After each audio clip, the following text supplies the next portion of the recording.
I'm Aaron Graber with Ventrac, and this is the SSV in salt mode.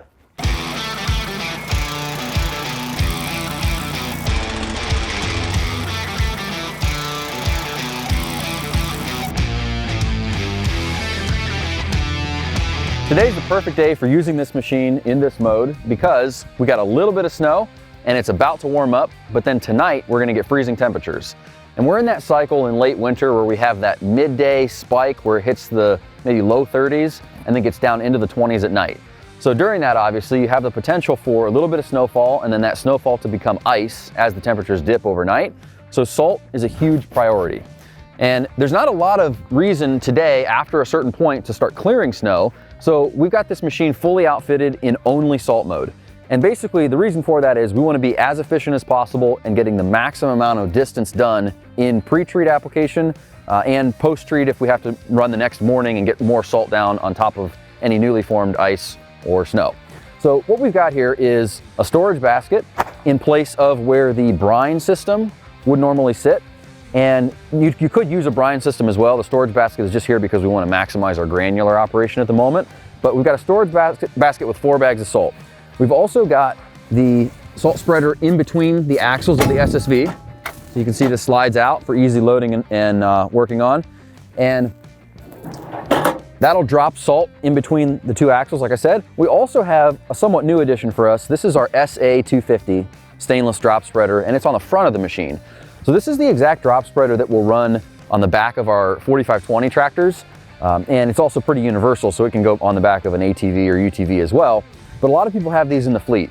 And so what we wanted to do is create a new mount system where this could run on the front of the SSV. So this holds about 200 pounds of salt. And then you've got the 4 bags here, and then you've got the whole capacity of about 2-ish bags in the drop spreader in between the axles. And all told, you have a crazy amount of granular here that you can go out and work on. So you get on the machine here and all of your controls are super easy to use. So you've got your spreader controls here for the onboard spreader, and that's pretty integrated in the machine here like this. You got multiple speeds, variation, and then you've got your wireless control for the front mount attachment. And both of these are electric spreaders. So what you'll do is you'll run the center mount machine whenever it's very narrow and you're on sidewalks that need to keep the salt inside the width of the concrete. And then the front mount is a little bit wider of a drop. So the center mount is about 34 inches of a drop and the front mount would be about 40 inches of drop. So you can take your pick which one you prefer, and then you can alternate back and forth. What makes this the ultimate machine to go out and do this job is it's very fast.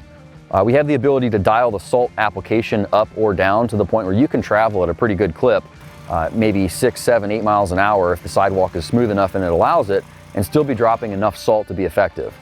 This obviously gets the job done a lot faster than if you're walking by hand with a push spreader or using a bucket and a scoop, which a lot of people do still, pretty crazy. But if you're comparing this setup directly to a purely manual approach, then you'll probably need somewhere between 6 and 10 people to get done what this machine will do from an efficiency and a speed standpoint. So we're gonna grab this machine, fire it up, and we're gonna take it out and run it on a few different sidewalks just to show how it actually works and how you would go about applying the salt using this exact setup.